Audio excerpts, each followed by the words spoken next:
Okay, good evening again, everyone. My name is Karina Dice, and I'll be moderating this webinar this evening. So welcome, welcome, welcome, wherever you are, if it's morning, evening, night, thank you so much for joining us. And welcome to our presenter, Mr. Adrian Theodore. Now, before we get into our webinar, we just like to go over a bit of housekeeping rules. Just advise you that this is a voice-activated call. Therefore, the person speaking at all times, once you interrupt by opening your mic, it will throw off that person. So your mics have been muted until the Q&A session, which you'll be able to speak. Another thing is that our presenter gave us permission to record the session. As such, you may appear in the recorded sessions, which are archived by our YouTube channel. Now, I'd like to go into introducing our speaker, Mr. Adrian Theodore. So Mr. Theodore is the Chief Executive Officer of Theodore International Consultancy. Mr. Theodore is a senior trade executive with over a decade of experience in strategic management, logistics, regional economics, import and export, sales management, negotiation, business development, consumer-centered marketing, with a graduate degree in international relations and a first degree in economics. Now that is a mouthful. Mr. Theodore is also experienced in close dealings with governmental ministries and other agencies, trade representative bodies, regional regulatory bodies, and regional businesses from the level of sole trader to multinationals. Adrian is an executive with a proven track record of simultaneous accomplishments in multiple markets with multiple product categories. Bermudez Group Limited is comprised of 6 operating companies.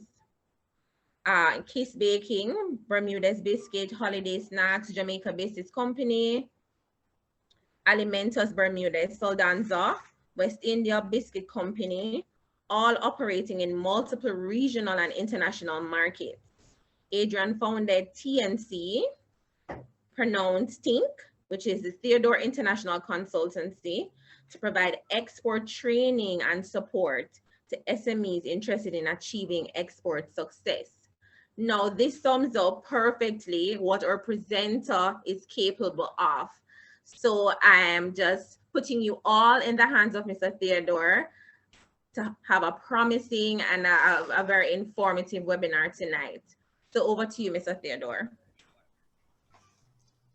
Everyone, good night.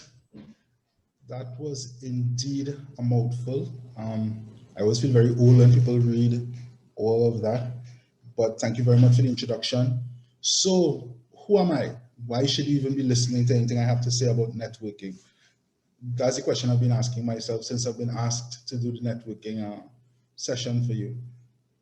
One of the things that I wanted to do was to take the traditional approach of describing to young professionals and students the ways in which networking can enhance your career. That was my intention. And life happened. And the importance of networking beyond that became very clear to me.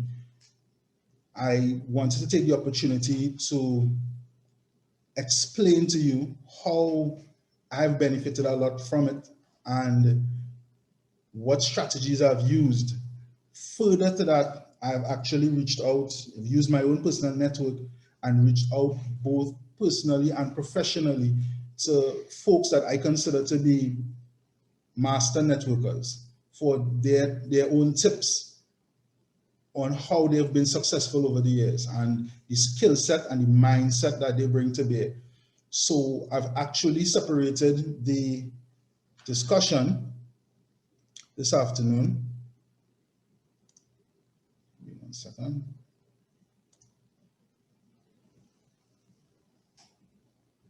Can everyone see the presentation? If anyone could confirm for me? Yes, I'm seeing it. Okay, excellent. Excellent. So I've separated the discussion this evening, between the mindset segment, the why behind why are we even here, why is this important, right? The skill set segment, the how, because nothing is more frustrating than somebody telling you that a particular activity or action is very important, key to your success and quality of your life, and then not being able to perform that skill set. Nothing is more frustrating than that. And then I would like to leave 15 minutes at the end for questions, but also lessons. I'm not so arrogant to think that I'm the only person in 132 of us here, 33 of us, that are the only person that has gathered information and lessons on networking, lessons that could help everyone else. So I would urge everyone, even the introverts among us, to, as I'm going through, if this sparks anything in your mind and it sparks any lessons that you would have learned, especially lessons you've learned the hard way, that may be able to benefit the rest of us, please share when we come down to the end with the questions and lessons. Feel free to type any questions and so on in the chat as well, and I will see whether I can address them in the presentation or at the end. Okay, thank you. So who am I? So I have spent my entire career, most of my career, in export. So I've worked in multiple countries throughout the region, and I've worked outside of the region as well. I've worked in several sectors, but most in the food and beverage sector, right? Manufacturing and distribution of food and beverage items. For a long time, I worked with Bermuda's Group Limited, and I was based in different countries in the region while working for Bermuda's Group as the export sales manager. I became a manager at the age of 25 years old. I got my master's degree at 25, became a manager at 26, sorry, and made quite a lot of mistakes. Why this particular presentation, this particular topic is very close to my heart will be clear as I go along, but I want to mention in advance, I found out while I was an adult that I have dyslexia. For a very long time, I felt that there was something wrong with my brain. Therefore, my willingness to network and to interact with persons simply wasn't there. I had a great fear of being found out, quote unquote, as being somebody that should not be in the room. I stammered a lot as a child. So as you can imagine, you don't want to communicate when you stammer. People thought I was the strong, silent type. No, I was the shy, stammering type, basically. I became a supervisor and found out that networking was a part of the job. You needed to attend functions, you needed to interact with colleagues, imagine that. And therefore, I need to find a way to do it. So I used different tips and tricks, and I'll share those with you. But I think more important than the tips and the tricks and the small lessons, there are big lessons here that I think we all could learn, and I hope will be useful to you. So firstly, the real reason networking is important. I have two pictures here. One is a screenshot, and it came from my phone earlier today. And this also helped to change the way I decided to do the presentation. This always happens, right? You prepare something for 2 or 3 months before, and then 2 days before something else happens and it changes the whole angle, right? So this screenshot, I cut off the person's name at the top, but this screenshot is from someone called Sarah. I've never met Sarah, never spoken to Sarah. So Sarah says, I am Sarah. I'm the mother of the type 1 in St. Vincent who needed his insulin. Thank you all. Thanks for all you did to help Amy get it to us. I'm extremely grateful and relieved, right? And I just say, hi, Sarah, you're welcome. I was glad to help. Good luck. On the other side, there's a picture of a guy holding a small lunchbox. And the lunchbox, we have a name taped onto it, and he's writing something. In that lunchbox, we have 4 insulin vials with ice. And what basically happened was this person who I don't know, Sarah, her son is in St. Vincent. He needed insulin. She didn't know who to call. Sarah doesn't know me. Sarah doesn't know the person that asked me for assistance, right? The person asked me, not knowing how I could help. I had no idea how I could help. And I want to use this story because I want to challenge a couple of assumptions that people make when it comes to the topic of networking. I want to use this specific story to challenge those assumptions. And one of the first assumptions I want to challenge tonight, and I challenge you to counter challenge me at the end, is that people are just born with it, right? So introverts look at extroverted people and they think, wow, they're just born with it and I don't have it, and therefore networking is out of the question for me. I just need to keep to my small circle, keep to my small technical group, and that's it. That's one thing I want to challenge. Because as I mentioned to you, when you add stammering and you add the fact that I learn differently and the fact that I struggle with names, etc., but I've been able to build a pretty solid network, I want to challenge that. The other thing I would like to challenge is your authority automatically gives you a massive, powerful network. I want to challenge that because the person that asked for my help with this is a senior executive in one of the most profitable companies in Trinidad and Tobago. And this person, with all this power, all the connections, couldn't figure out how to get this done. And it's not because I'm better than them in any way. What happened is, and what we need to understand is, you just need to go. Sometimes a lot of the things that I have done has nothing to do with the actual network. It just had to do with the willingness to humble yourself and go and say, I don't know how to get this done. I need your assistance. Can you help?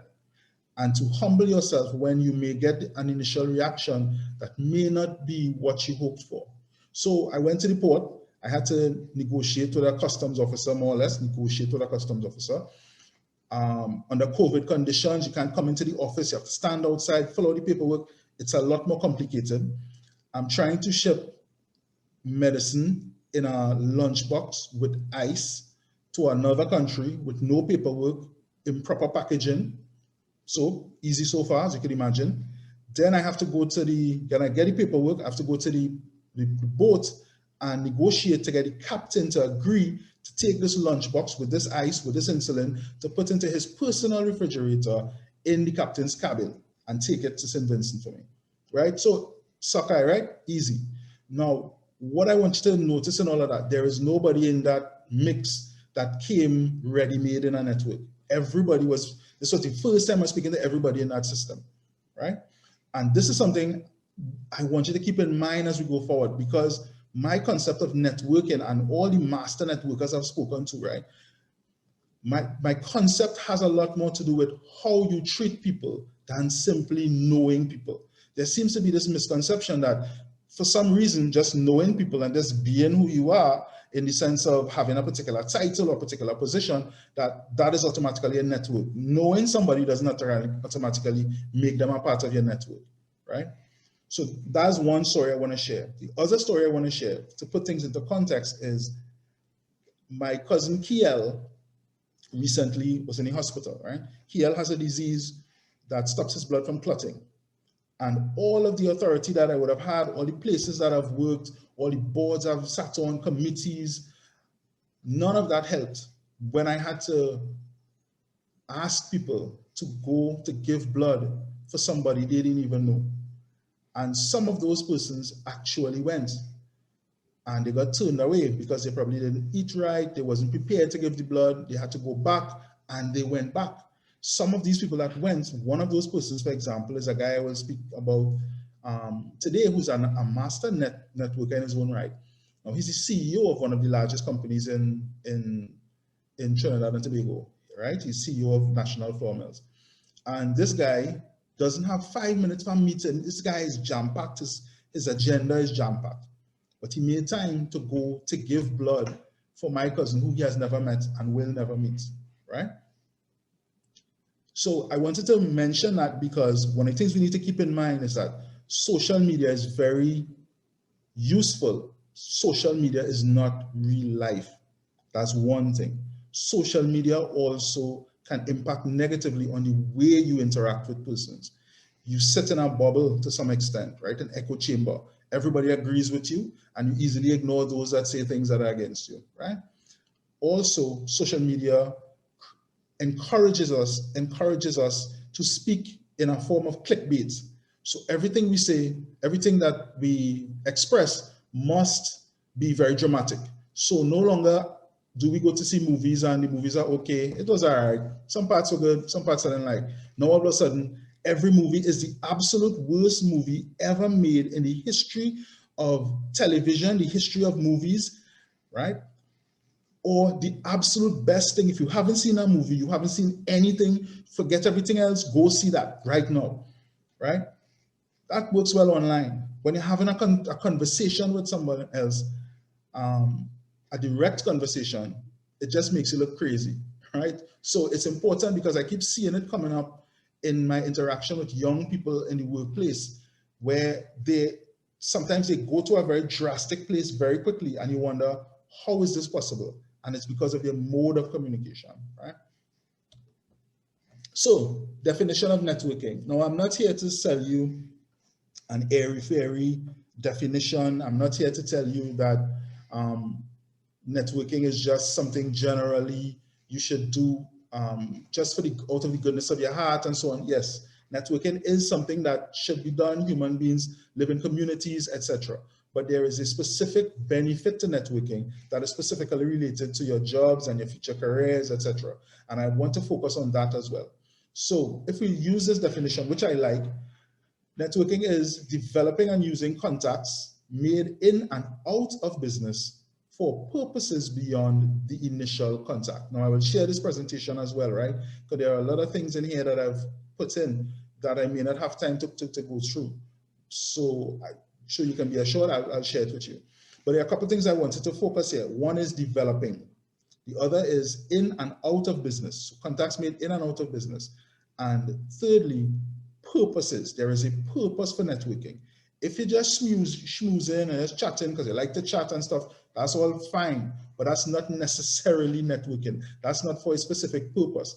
And as we go down and I start to go into some of these specific lessons by the master networkers, one of the things you'll realize is they all talk about a purpose for doing it.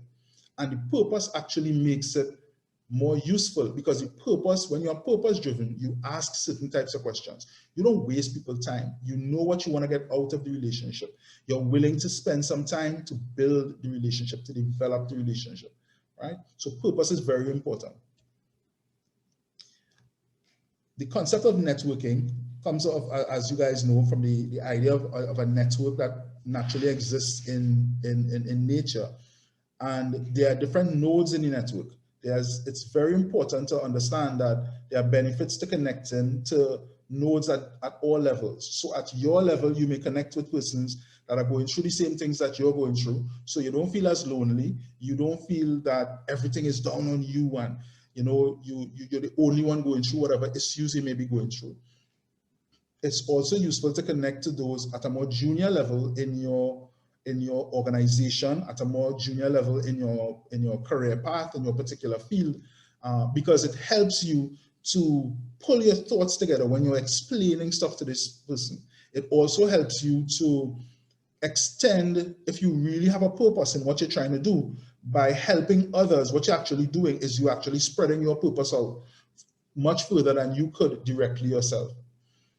One of the things I would like to talk about this evening, though, which I think is very important, is connecting, not at the same level in terms of where you are in your career, not at a more junior level, but at a level that is more senior, maybe in terms of ranking in an organization or in your career or experience, right?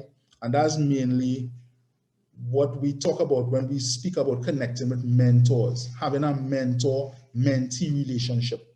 Now, I think this is important for us to discuss, because most people seem to think that this has to be a formal relationship, that someone has to say. It's not like getting married where you have to say in front of church and God and put a ring on it, as Beyonce says, and say, I will be your mentor, will you be my mentee? That's actually not the way it goes, not normally. It really just means that this person would have gone through a lot of the stuff that you're now going through. So therefore, they would have a longer bit of experience. They would be able to see in advance some of the issues that you are likely to hit coming down the pipeline. And we see this and I use some of these pictures from pop culture, movies, etc., because it's very easy for us to understand. If we put ourselves in that mindset of trying to understand the mentor and mentee relationships that we see on screen, it's a little easier for us to try to figure out, okay, so what does a mentor really get out of this? So what does a mentee really get out of this? And I would like if folks could type in the comments as I go through here, what do you think a mentor gets out of a mentor-mentee relationship?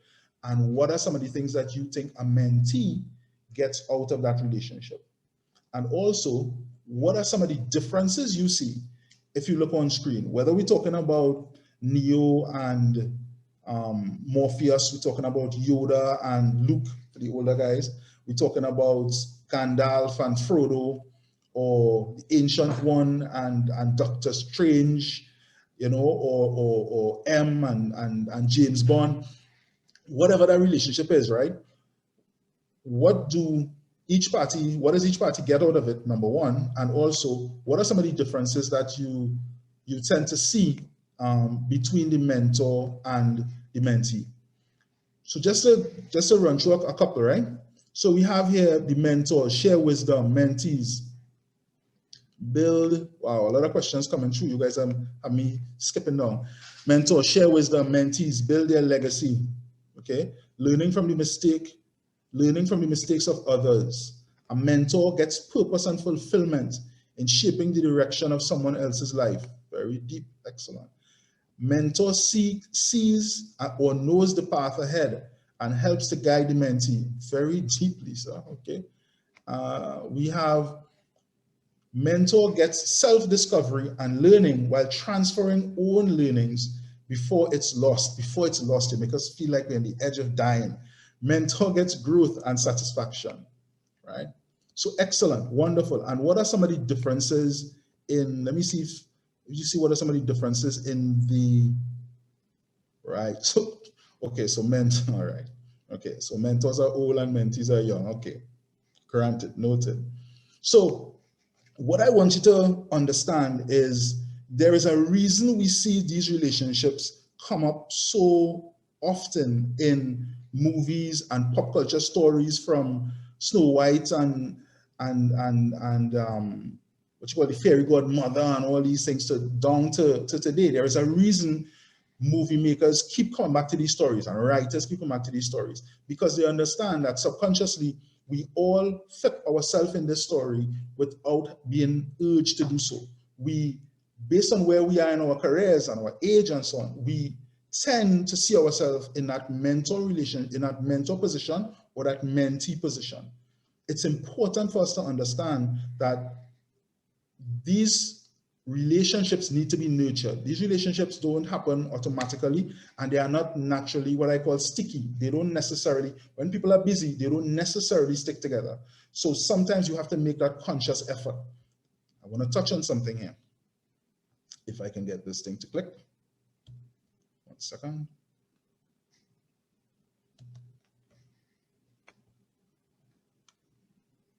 Okay, so it's going to take a moment to click. But what I want to touch on is the fact that there are specific things that I suggest you actually do when dealing with a mentor, right? And I just want to run through a couple of them very quickly. Firstly, respect that person's time, respect their time. Be on time and be sharp. You would be absolutely surprised, I think, with the amount of persons that ask for time for, they want to start up a business, they have an issue, they want some advice on a career. The most fundamental of questions they're posing, they would like time. And you say, no problem. I have back-to-back meetings till 6 p.m. I can speak to you at 6 till around 5:30. No problem, they're very appreciative, etc. By 6:20, they haven't come online yet. By 6:20, they haven't sent a message saying they're going to be a little late. They come online, they don't apologize. It is very important for you to just respect person's time. And when I say be sharp, I mean be pointed. You're going to say something, you want help with something, be specific, right? Be working on something. There is something that keeps coming up when you speak to various mentors. You speak to people that network effectively with younger people. One of the things that keeps coming up is be working on something. If you're working on something, I can help you with whatever you're working on. Sometimes reaching out to people who are very busy just to shoot the breeze doesn't really work out very well, right? Because when they see you communicating again later on, and you may actually need specific assistance with something later on, they might assume that you're just shooting the breeze again, you know? So I don't say reach out just because you want to get something, but reach out because there's something specific you want to discuss, for example, right? Be enthusiastic about your field. One of the things I want you to notice between, let's use Neo and Morpheus, for example. So Neo has more energy than experience. Neo is young. Frodo has more energy than experience. Morpheus and Gandalf and Yoda, they have more experience than the Mentee, but they don't have the energy. If Morpheus could do what Neo could do, there would be no need for there to be a Neo in the movie, right? There would just be a movie and it would be called Morpheus. It wouldn't even be called Matrix. It would just be called Morpheus, right? One of the things that those mentoring mentees really that they actually are motivated by is the enthusiasm of a young person in their field, right? Make the request plug and play. Very simple and straightforward. You're interacting with somebody, don't make it very complicated where I have to try to figure out, you know, how I can help. Maybe I can help. I need to come down to a certain place by a certain time and do a certain thing. No, make it plug and play. Like assistance with this, as simple as possible. That may not always be possible, but try. Be self-aware. So I have been told that I have an angry resting face, which means I make a conscious effort to smile as much as possible, right? I'm an introverted person and I'm what you call a direct communicator. That seems like an oxymoron, but actually it isn't, right?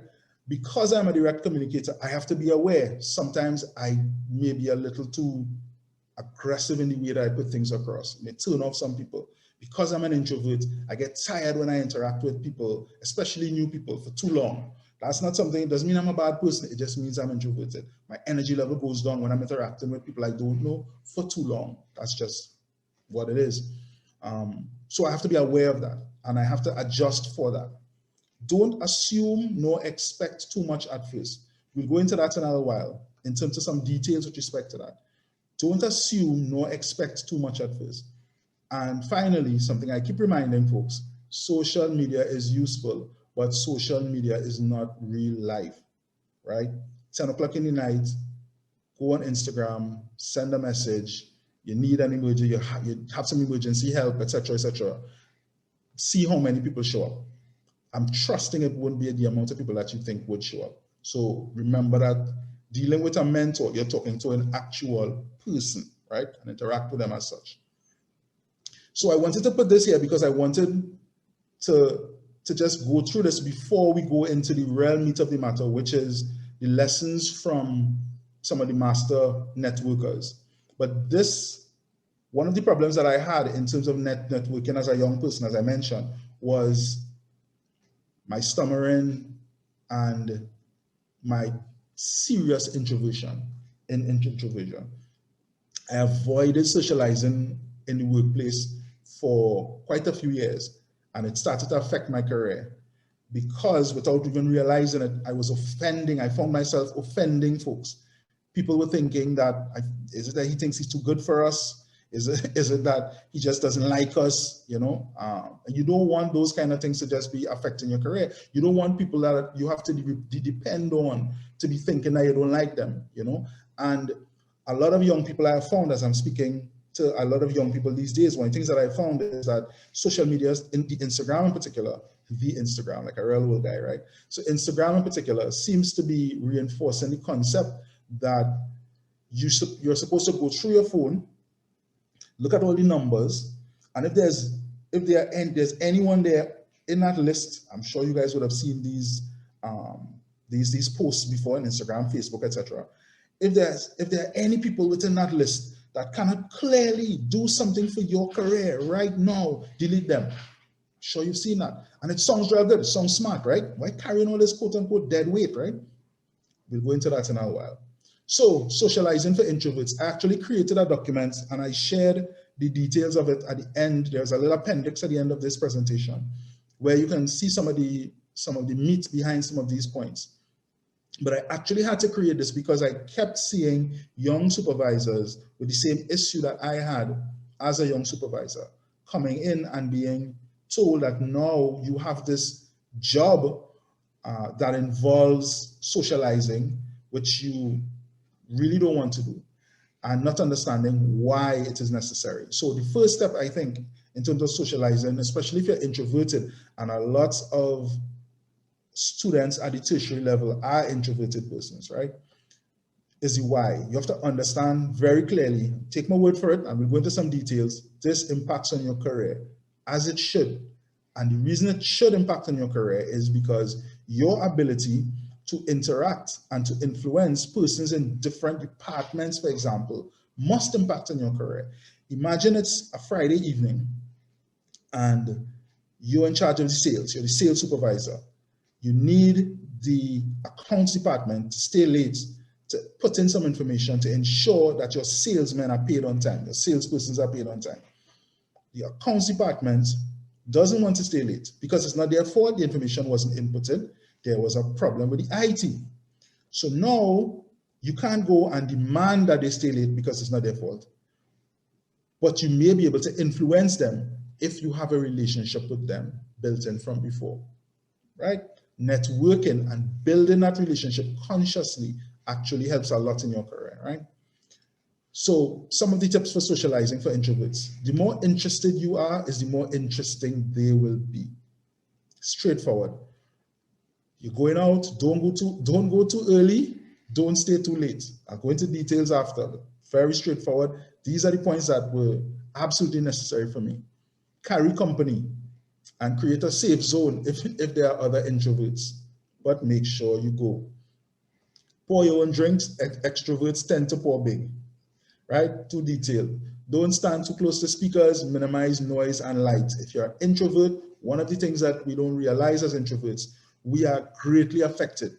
Google this, check it on YouTube. We are greatly affected by too much light. We are greatly affected by too much noise. A lot of what we think is our personality is actually us reacting to things in the external environment that we are not aware are really having an impact on us. So you need to be very careful about these things if you're introverted. Very careful about your reaction to a person or a situation might not have anything to do with that person or the specific situation. That's part of becoming what I call an adult, being able to adjust yourself, right? You may have a preference for a particular style. Adjusting is where you do your adulting, right? And high-tech, high-touch. So what does high-tech, high-touch mean? Now, I do not advise folks to stay away from LinkedIn or stay off of Instagram or etc. Or not interact using any of the other social media platforms out there. I am on nearly all of them, to be quite honest. But one of the things I would like, I always suggest is the old school approach of being personal, right? Sending a personal message to somebody without just sending forwards is very important. And it's something you have to plan for, something you need to think about. What I mean, for example, Christmas time, All Year's Night, somebody's birthday, Easter time, you saw something interesting in the news, you came across an interesting link that deals with a particular subject that the other person was interested in. Anything that gives a personal touch stands out massively now because nobody does it. Anything that nobody does, you should do, right? It doesn't mean, I'm not suggesting you sit in a basement writing out handwritten cards. If you want to do that, you have wonderful penmanship and you have the time for it, go for it, knock yourself out. Just make sure to spray it with disinfectant before you send it, right? But what I'm saying is use an old school approach, which nobody uses with the use of the technology right now. It comes in very handy and it stands out. So now for the most interesting, in my opinion, part of the discussion. Now this part was the most interesting for me in preparing this presentation for you guys, preparing for this talk this afternoon, because what I did is I reached out to 5 of the people in my circle, both personally and professionally, that I consider to be master networkers. I know a lot of good networkers, quite a lot. But there are some people, for me, they are folks that I stand in awe of. So first person, I think some of you may actually know him. A very good friend of mine. Actually, he's an extended member of my family, and his name is Viking Ding Dong, right? So Andre Holder. So why Andre? I'm very impressed by him. I was always very impressed. But one of the things that impressed me a lot is the fact that there was a time when Marshall Montano and Bunji Garlin, their camps were not speaking. They were not interacting. Everybody knew it was a civil war, you know, and people were on one side or taking another side. And he seemed to be the only person in the industry that got along with both. His name is Viking Ding Dong. He's the Vikings official DJ, but he was touring with Marshall Montano. And I had no clue how he was doing that. To this day, I don't know the exact details of how he was managing to do that. But I've seen him interact enough to know it's not accidental, right? And my interaction with him, we always talk about stuff that he's working on, but we always have a personal touch to it. We always have fun, we always laugh. So speaking to Andre, or Viking Ding Dong, as we say, so his things, says his tips: personality, attitude, and aura. Now he likes to speak like this. If you guys know him, this is the way he speaks, right? Theo, personality, attitude, and aura. Just being myself. The more successful I am, the more I extend myself because people don't expect it. So he makes a conscious effort to say hello to everybody. And the more successful he is within a particular genre or his career as it takes off, he is very conscious of doing that. Now, this I suggest to everyone, to be quite honest. And we spoke as well about dealing with difficult people. And one of the points that he made is show respect, but understand that you will not get through to everyone. Not everyone will like you. That's fine. But always leave the door open. If someone doesn't react in the way that you would like, they don't respond to you the way that they would like. They don't sign on to whatever your project is the way that you would like. You don't get angry and say, well, that is you, I don't want to. No, you leave the door open, because one of the points he made to me was most of the people that are now his very close friends, they did not initially make a good impression on him, and he didn't make a good impression on them. So that's something to keep in mind, right? And he was also saying that your personality or jokes may offend some people. So your intention may be right, but your outcomes are something you need to keep looking at. Are you getting the outcomes that you're looking for, right? Are you building the relationships you want to build? Secondly, we talk about a guy called Mitch, Ian Mitchell, right? So I mentioned before, Mitch is the CEO of National Flour Mills, right? So why Mitch? So Mitch is one of those guys that does not have a very wide network, right? But he always knows the right people. That's something that always strikes me.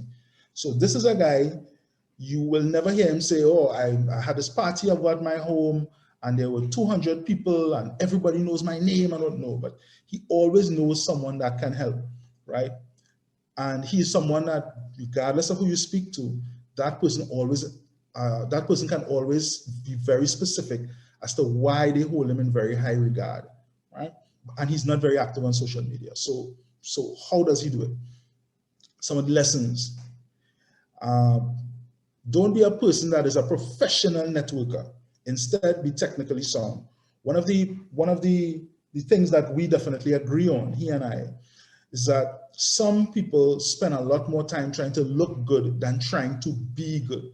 And it seems to work for a while. They seem to get ahead in their career for a while, and they tend to fool some people, but it always peters out. It never really lasts. And there is a ceiling that they can never go above, right? And I would like you guys to avoid that as much as possible. The main benefit to getting to networking is getting to know what you do not know. Forget about getting to be known. Forget about people just having you in their Rolodex. Forget about having a long list of connections on LinkedIn. So you get, I don't know what you get when you get 1,000 or 2,000 LinkedIn connections, right? You get different status, etc. Forget about that. The most important thing that you can learn is how to get better at what you're trying to get better at. Simple. And the only way to do that is you need to be a humble, perpetual student. You need to ask questions, right? Put in some effort. This is very common to what I heard from before, from Ding Dong. Put in some effort. That's why I make time for people, right? You would hear senior executives in particular refer to persons as he or she is somebody I have a lot of time for, especially older executives. You would hear them say that all the time. It's like they would say, oh, Mitch, yeah, I know that guy. He's a guy I have a lot of time for, which means there are some people that don't have a lot of time for, right? So that's something to keep in mind. If they see you putting in effort, people are willing at all levels of the network to actually collaborate with you. And one other point is good people don't take long to spot good people. So there is no need for you to oversell yourself, right? Networking is basically, and this was a point that he made, networking is basically putting yourself on a stage. That's all it is. Networking is trying to take yourself viral. Ensure that as you're taking yourself viral, that you're taking viral something that is good. As you guys know, in this pandemic, right? So what goes viral? Comedy, controversy, coronavirus, right? So not everything that is viral is good. Make sure that before you go viral, you are building yourself into somebody that is useful. So when people interact with you, they don't say, oh, I know that person from before. They just want to talk and, you know, a time-wasting person. People say these things. Not me, but people. People less nice than myself. So I also spoke to Naomi, that I have here, my sister Naomi. And the reason she made this list is, there's several reasons, but one of the main reasons, my sister is a young sales manager. She works for a safety supply company, right? And she's had to manage salespersons significantly older than herself, people that had more experience than herself. So it's a weird kind of relationship whereby, and I had this situation too as a young manager, whereby you are managing persons older than yourself. That normal older mentor, younger mentee relationship is almost switched, is almost flipped. There are a lot of ego issues that come up, and more ego issues when you're a woman tend to come up when you're in these kind of management positions. And so specifically knowing, as her brother, knowing the issues and helping her go through some of these issues, I spoke to her to get some ideas on how did you manage to turn it around? How did you manage to have a network that looks up to you as a young professional so quickly? And her points were, I don't expect too much, nor assume too much. Don't expect too much is pretty straightforward. Not assuming too much is not so straightforward. Not assuming too much means you don't look at somebody. So people look at me, for example, and one of the things I like to do, I like to drive to work, motivate myself, listening to some, you know, all types of music. I don't want to call out my entire playlist here this afternoon, give too much information. But I would be driving to work, for example, and someone hears some Bunch Garlin, or they would hear me listening to some Capleton or something like that. And sometimes people look almost surprised. I don't know why. I guess maybe I have some grays in my beard or whatever. But the point that my sister was making is sometimes you make an assumption about people's personalities and you start to interact with them based on that assumption, and it totally throws them off and it throws you off, right? And they don't want to connect with you anymore because you're not really connecting with them, right? They don't want to interact with you anymore because you are trying to connect with somebody that you think they are, not who they actually are. So don't go in with too much assumptions. Stay neutral with regard to political discussions. Now that's pretty straightforward, especially in the workplace, right?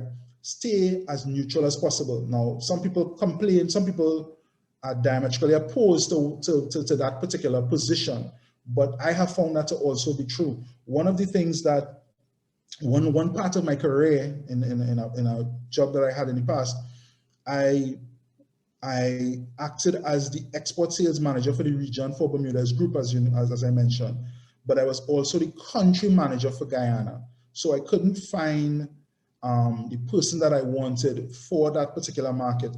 So I made Guyana my home base and I traveled out of Guyana and managed the region. Being in that scenario as a trainee, living in Guyana, managing this company. As you would imagine, there were a lot of political issues sometimes would come up in the general environment, and people would actively seek your opinion. And it's easy to get set up, right? People would actively want to know your opinion on this race relations matter. People would come to you and want to know, what do you think about what the Trini Prime Minister say, boy? You know, people would come to you and you have to make a conscious effort to say, look, you know, and you don't want to be a nerd about it, you know, but make sure and avoid that those political discussions. It's going to be a lot more difficult than you think it will be. Some people just won't like you. Sounds very similar to what Ding Dong says, right? Your spirit or your energy. My sister made a statement that my grandmother used to tell us. Sometimes what is in your spirit and what is in their spirit just doesn't clash. What is around you, what just doesn't mesh. What is around you and what's around them will never mesh, right? That's just the way it is. But my sister's point is, just don't escalate the issue. If you don't get along with somebody, just don't escalate it, right? Some people's issues have nothing to do with you, right? And second to last is my brother Caius. Why Caius? Caius is a master networker, right? Supervisor for a company that does construction, right? So he's a technically proficient guy as well, right? So he speaks to folks in a very technical way at a certain level, and he has to manage folks that are actually implementing whatever construction plan that they have. And he has to do budgeting. There's a lot of things involved. But he's also a proficient limer. He limes excellently. If liming was a master's degree, he would have a doctorate, an honorary doctorate from the university. He's an excellent limer. He limes in many groups. He very frequently makes it on the internet for his highly qualified liming. Many of the things that he's videotaped has turned into memes and have gone viral. His greatest regret is that he hasn't watermarked quite a lot of them. He's very good at connecting. So I spoke to Caius. What are some of the main lessons? Fantastic main lessons. The internet immortalizes. Nothing is forgotten. Enough said. For my thing to run smoothly, better to have those around me comfortable. So his aim is not for people to like him. His aim is not for people to think he's this great guy. You know, I'm a great guy. Let me tell you why. That's not the aim. The aim is people around you must be comfortable. When you're comfortable, you think more clearly, you interact better, and you work better. That's what he's found, and that's what he's shared, right? I remain the same in all scenarios. I just adjust how I communicate. So the tone of the communication, the content of the communication is adjusted, but everybody gets respect. Respect is common, right? Curate your circle. No automatic passes, no bad energy allowed. That's pretty straightforward, right? So he used some very choice words in explaining this to me. I won't use those words here tonight because this is being recorded, but you can use your imagination, right? No bad energy allowed. And finally, don't let your mouth block your blessings. So you may win an argument, but create an enemy for the rest of your career. Now, I want to give a personal example with respect to this. One of the things that I learned quite by accident was the fact that when you are responding to someone about something that may cause embarrassment to that person, be very careful if you are CCing persons above that person and if you are CCing persons that report to that person. So I saw one of my friends, Sandra, in the list of participants here tonight. So if Sandra made an error and I'm responding to Sandra and I am CCing someone that reports to Sandra, I am encouraging, directly or indirectly, that person to disrespect Sandra, or she might perceive it as such. And perception is very important. If I am responding and I am CCing somebody that she reports to, I am trying to embarrass her, or she will perceive it as such. It's very important. Know when to speak to, just speak to people directly. Just speak to them directly. Know when to place a call. Know when to place a text message. Just give it some thought, and the obviousness, that's a word, the obviousness of what mode of communication and whether it should be direct or spread out communication will come to you once you give it some thought beforehand, right? And the last of the master communicators that I spoke to in preparation is Noble. This is Noble Phillip. Now, Noble Phillip is someone that's been my mentor for decades now. When I say decades, I always feel old. I hate saying decades, but it's true. And Noble Phillip was the CEO of Bermuda's Group when I became a manager years ago. And managing a group as massive as that, right? There's some very big group in the region. One of the things that I noted was the fact that he could still walk through the plant and say, hey, Adrian, how you going? How your brother Kaya's going, boy? And people would be like blown away because the group had thousands of employees. So I said, look, there's no way this man remembers everybody. There is absolutely no way. I was certain. Now, my memory is horrible, especially with names. So I was in complete awe, but I was certain. I remember asking him and stuff, and he just laughed it off and whatever. And he text messaged me, BBM'd me. Yes, I'm old, as back in the day. He BBM'd me happy birthday wish once. And I asked him, and then he admitted that his assistant, his personal assistant, kept a list of everybody, and she would update him and stuff. Now, as a young manager at the time, now that's pretty straightforward, right? Obviously. But as a young manager at the time, that was revolutionary for me. So what I started to do since then is I created a note on my phone, and it's called Faces and Places. So when I meet someone for the first time, after I walk off, right as I walk off, just before I forget all the information, before I forget their name, put their name in, put in a small description of who they are. So next time I see them, it will prompt where I met them. So if I'm going to a particular place, so say I'm going to a store, right? I'm in Jamaica and I'm going to Hilo, for example, whatever, right? And I'm going to the store, and at the store I meet the most senior person in the store, whether it's the store manager or the floor supervisor, etc. As I walk away, I make a quick note of some of the key points that we touched on in our conversation. If they shared something, for example, or their kid loves Coke, for example, something like that, or they're about to go and sit a secondary school entry exam, I make a quick note of that. I may not see that person again for 6 months. The next time I'm going to that store, I pull up the note and I remember these key things. I speak to the person. I say, how your son going? Still like Coke? You need to move to Pepsi, you know, something like that. Now, those very small things have made massive differences in the way people interact with me. Massive differences. Now, of course, you can't go and tell somebody, well, here now, I was taking a note last time that you said, so your wife's still sick. You can't go tell people that, right? If you could remember this stuff without having to put it on a phone, by all means, go ahead. But it's something that worked very well for me. I needed to do that. And I think that one of the signs of respect for someone is that if you think they're important enough to remember, but you're struggling doing it without support, whether writing it down or putting it in your phone, one of the greatest signs of respect is saying it's important enough that you have to use a tool in order to do it. So I suggest you do that.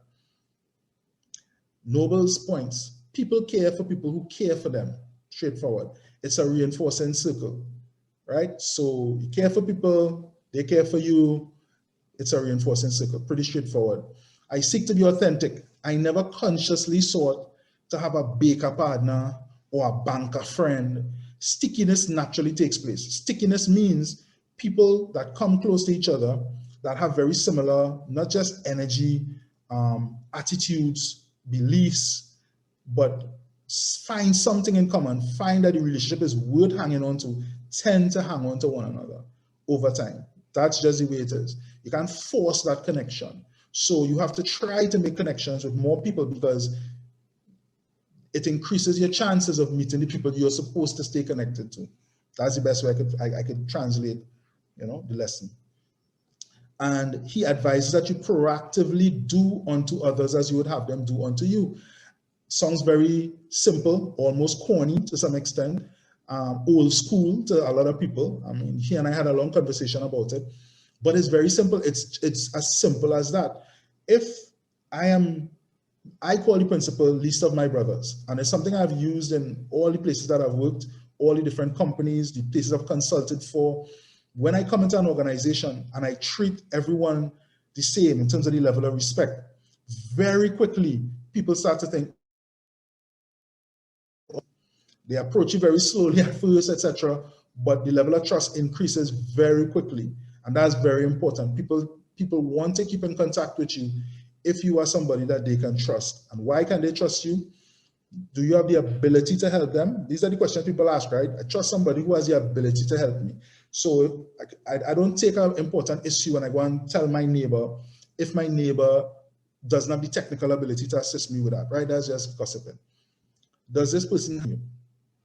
I don't care how technically sound you are. If you're going to use your technical strength and your ability to fight me down, as they say, rather than to help to build me up, right? And people also trust that whatever you communicate stays with them. When you're dealing, especially with folks that are executives, for example, it takes a lot of trust for them to say frankly on their minds. So when someone who was a former executive or former CEO of a group of companies is chatting to you about something going on, or a new marketing scheme that you see, or a trend in the a trend in the industry, that person has to trust that they can be very straightforward with you, right? So that's very important. And finally, don't keep count on a case-by-case basis. You can never see where life will go. You can never see where life will go. Don't keep count on the level of, I've done something for James, James needs to do something for me. I've helped out one, but one hasn't helped me out. The 3 times I've helped him out, he's only helped me out once. You know, it's very important that you don't do that. It's very, very important, because that could turn you cynical. And we have enough cynical people on the planet. Right? So I would like to move into questions now. Are there any questions that anyone would like to pose? Are there any lessons that anyone would like to mention? Anything that you would seek clarification on? I would open the floor now. Hi, Adrian. Thank you so much for such a great webinar. We're going to ask the audience to type your questions in the chat, or you can raise your hand and we'll unmute your mic.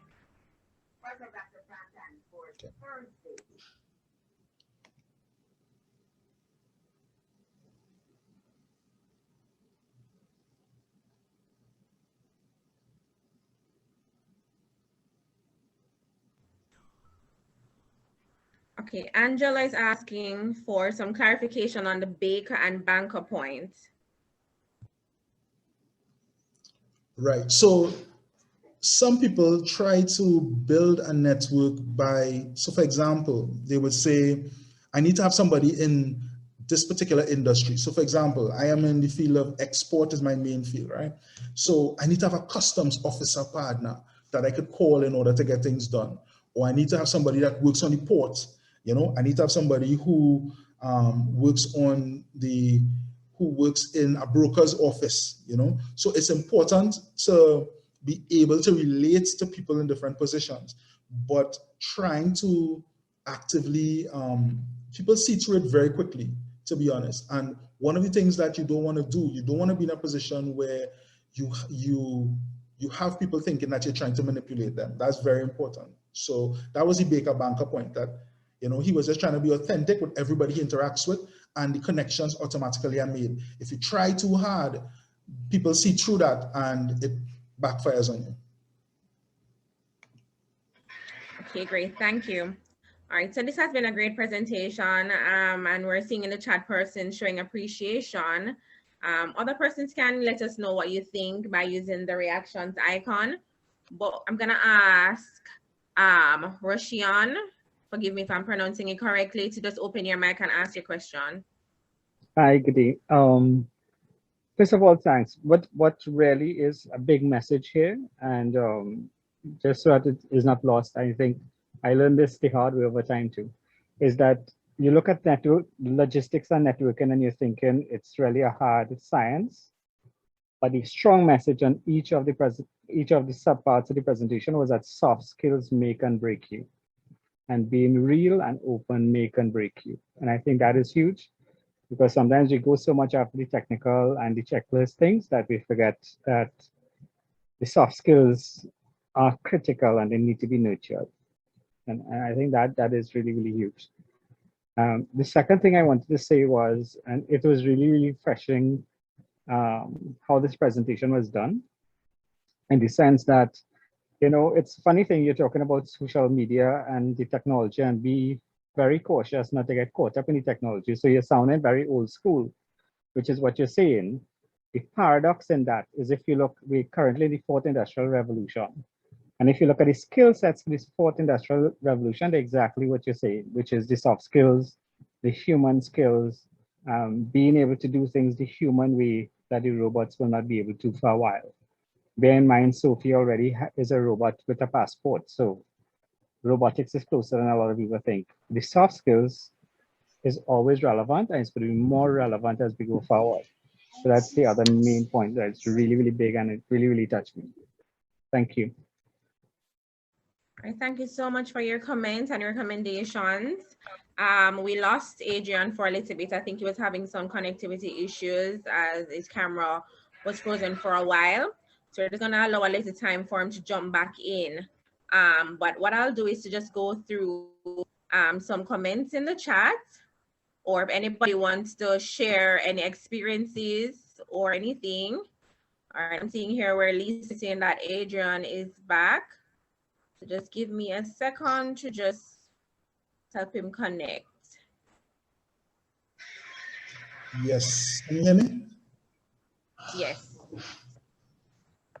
Okay, good. Okay, so I'm seeing a question here. Can you give an example? The question's coming fast, I have to catch them. Can you give an example on how you would connect with someone who is an extrovert? So, okay, so one of the things that I've learned, to be honest, is you have to, with whoever you're connecting to, one of the, and I don't know how come I didn't mention it formally in the presentation, if you have a powerful thought about people before you connect with them, and that powerful thought is, I really genuinely like this person, what starts to happen is your brain starts to look for reasons for liking this person. So introverts, sometimes what they focus on, and extroverts do the same thing, is they focus naturally on what is different. I've had the experience of managing salespeople in different territories and training salespeople. One of the things that I've noted is we have different strengths as extroverts and introverts. So an extrovert salesperson, for example, has the strength of promotion. That person can talk, they can promote themselves, promote the product, they say whatever, right? So they communicate, they speak easily, they speak more than they listen, no, usually. An introvert tends to listen more than they speak. So they connect better, but they don't promote as well. They're not as efficient sometimes as promotion, as promoting. So if you consciously seek something in that extrovert that you genuinely like, and you can express it to that person openly, or you can just keep it in your mind as you're speaking to that person, one of the things you will see happening is you will genuinely, automatically, magically start to connect more with that person. And what you can do, which extroverts like, is to disagree with that person in a fun way. So I do it all the time with people that are more extroverted than myself. So when somebody says something and it seems very obvious, like networking is key to career development. Say networking key to career development. You gotta be mad. Extroverts like that argument. So make it friendly, make it energetic. And I think that will help a lot in your ability to connect with an extroverted person. A lot of extroverts in my family, so I can tell you. Okay, before you go on, Adrian, Simone Lloyd had her hand raised for a while. So Simone, you can open your mic. Sure. Evening, everyone. Thank you, Adrian, for your presentation.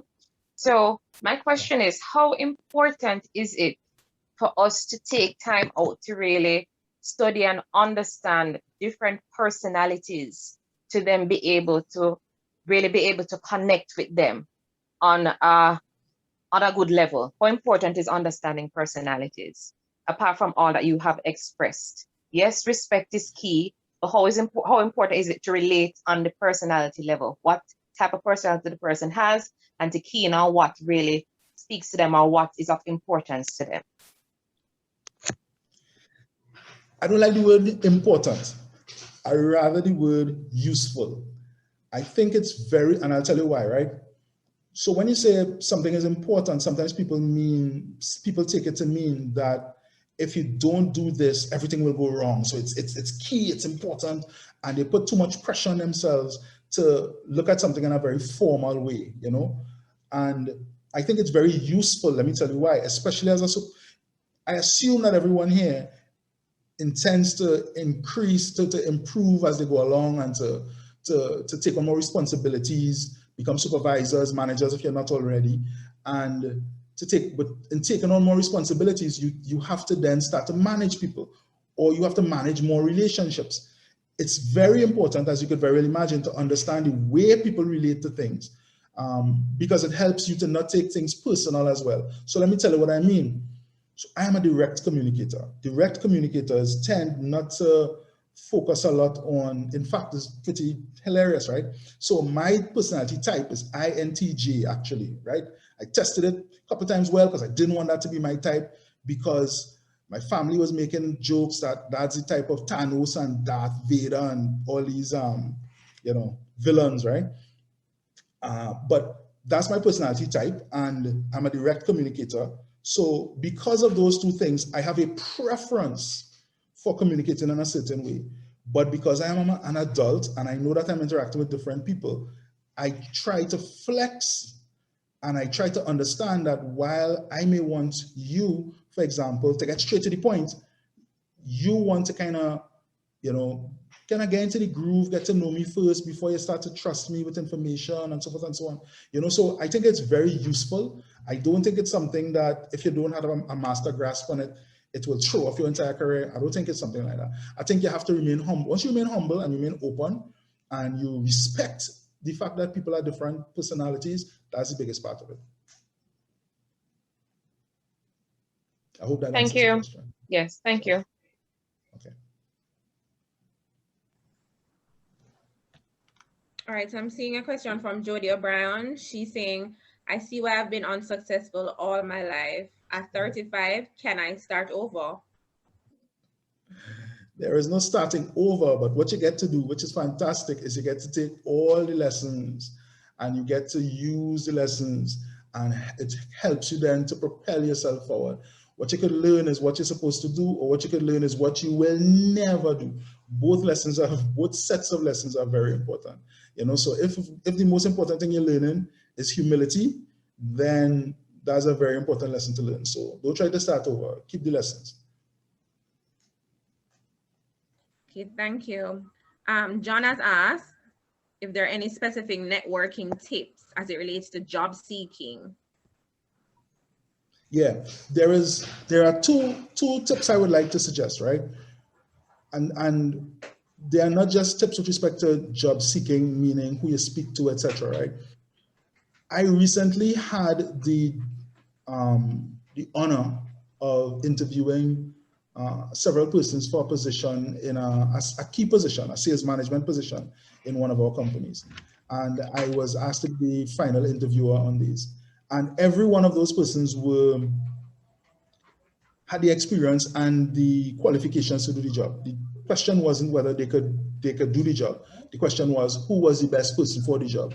The question was, who was the person most suited to this environment that is so unstable, etc. And one of the things that jumped out at me was one person in particular had recently done a number of online courses.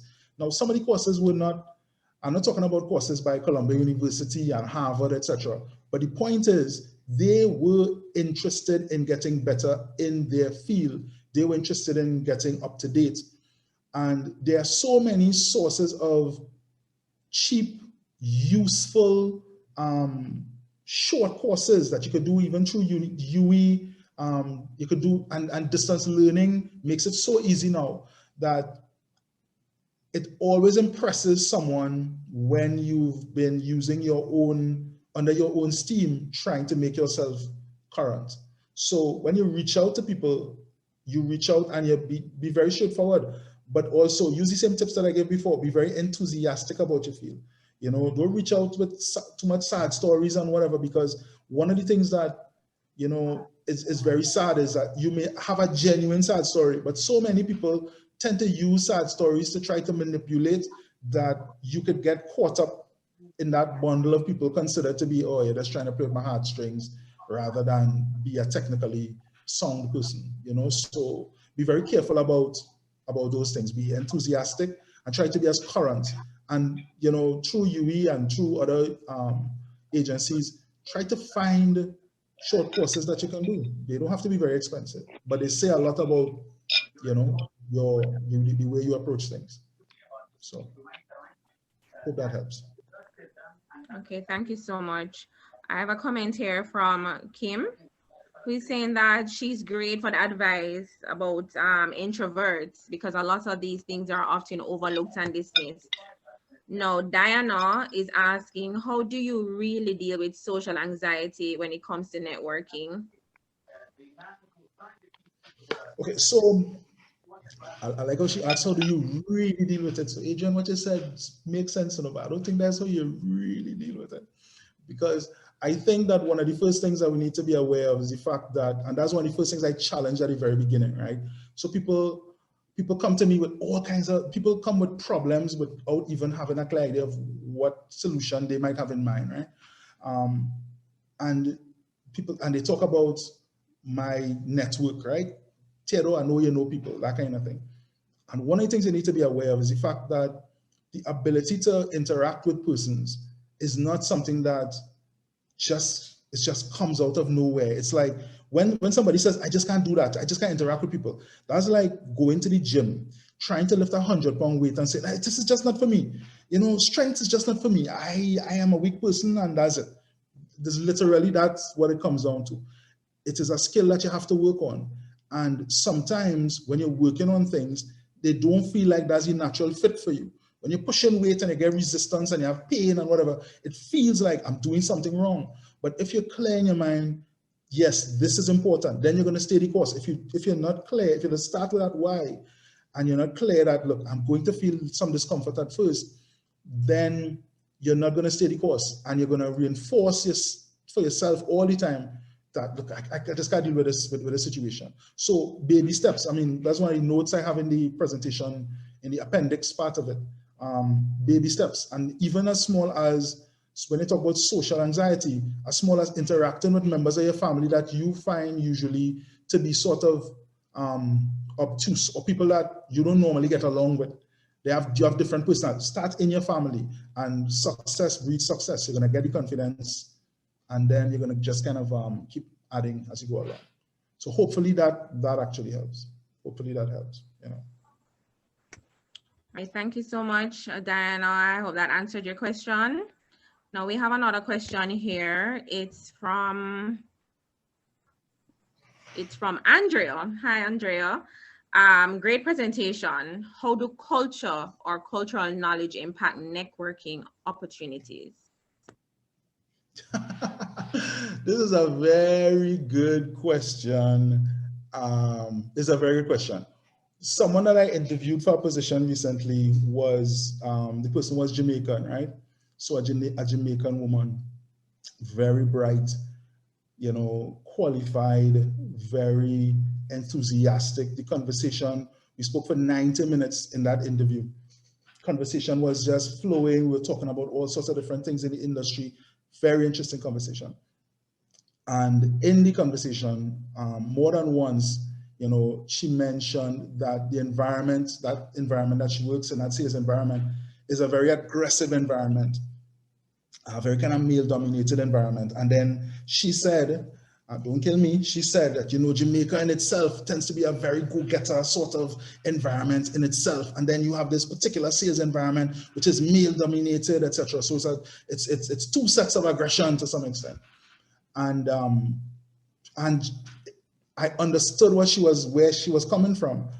And one of the things that I think that we have to be aware of as we go along is that, you know, you have to remain yourself in whatever environment. Wherever you go, there you are, right? So you need to remain yourself, and you have to decide what ways are you willing to communicate differently, and what parts of yourself or Yeah, what parts of your personality, this is sound bad, but I'm being straightforward. What parts of your personality you want to put on the table for everybody to see, right? So let me give you an example very quickly in terms of culture.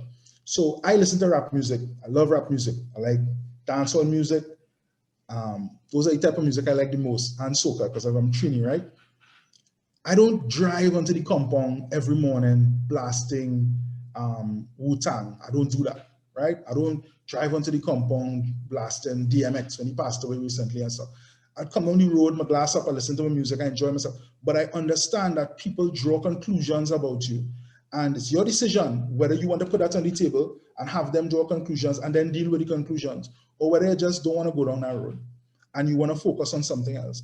What you present is your decision. There is no reason, and social media has led us to believe that we need to show everybody everything all the time. No, right? We need to be aware of people draw conclusions and we either give in to those conclusions or we ignore them or we feed into them, we avoid. It's totally up to us. So culture is something that you need to understand the culture within which you're operating. It does not mean that you have to change yourself to fit the culture. And it does not mean that you have to show everybody everything about yourself. You know, so I hope that kind of clarifies it. But it's very important because there's culture within an organization, there is culture within society, there's culture within a particular industry, you know. So as you go along, it's kind of difficult. And that's why it's important to have what I call a white rabbit, you know, like in the, you know, that somebody that could lead you and teach you the ropes. That's why a mentor is so important, because a mentor could basically tell you, give you information long in advance, and a mentor can advocate for you. A mentor could tell somebody, oh, that person is new, they don't understand, it's a genuine mistake. Mentors do that for people all the time, you know. So I hope that answers the question.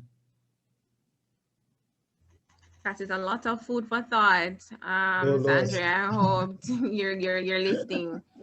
All right, I'm seeing here a question asking, how do you find mentors in your field? Is it a stranger? How do you get them to agree to mentor? Yeah. That's from So, Karen. yeah. So one of the things, and this kind of connects to a question that came earlier as well, right? So I like LinkedIn. I like the nature of LinkedIn versus Facebook or Instagram or anything like that.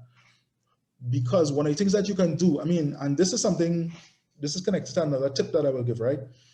One of the things that a lot of people don't do, especially students and young professionals, that I think would be very useful for them to do is be very clear in your mind. What is the next step in your career? Be very clear, right? What is the next step? What does that person do? I've seen a lot of people over the 20-something years of being a manager that have actually come for interviews and not having a clear idea of, okay, so what does this person actually do? What does this role actually involve? You would be very surprised how many people have no clue. They just know, well, it's the next step. It has a nice title. It probably comes with a car, a company cell phone, and more money, etc.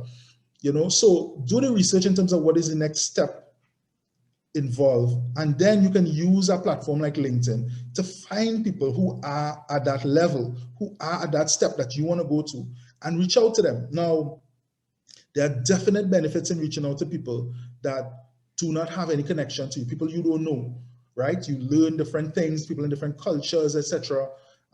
They can teach you things that somebody who is very similar to you cannot teach you, right? They can teach you a lot of things about differences in interacting with people of a different culture. There are benefits to also reaching out to people that you know, people that are very close to you right now.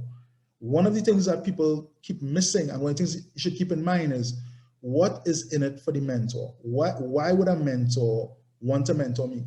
And think about the saying Frodo, Gandalf. It sounds oversimplistic, right? But think about it. And people mentioned a lot of reasons why mentors would actually want to mentor. And it's important to keep that in mind, because if you don't think that there's something in it for them, then you won't approach them, because you'll think, of course they're going to blank me, right?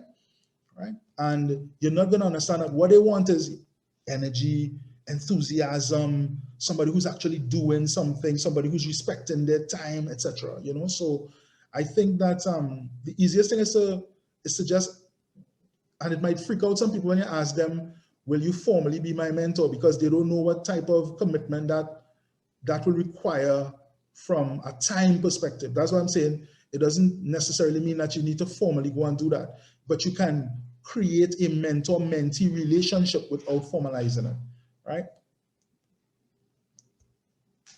Okay, great, thank you.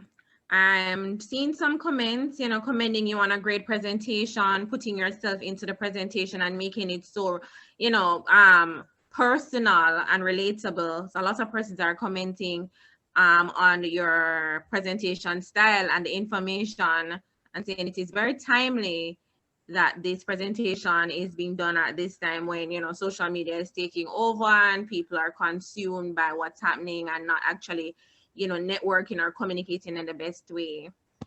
Not seeing any additional questions or anybody raising their hands at the moment.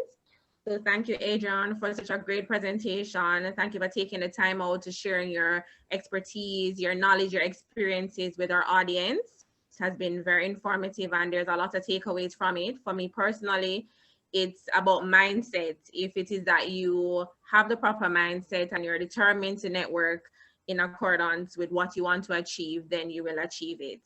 So thank you so much, audience, for joining us.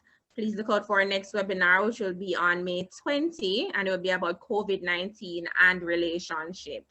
And if you need a copy of the presentation or the recording, you can email karina.dice@alumni.ua.edu. I'll just start that in the chat to make it easier for you to get to. Okay, thank you so much. Good night, good morning, good evening, wherever you are. And thank you so much for joining. And thank you again, Adrian. It was very great. Thank you very much. Thanks for the invitation.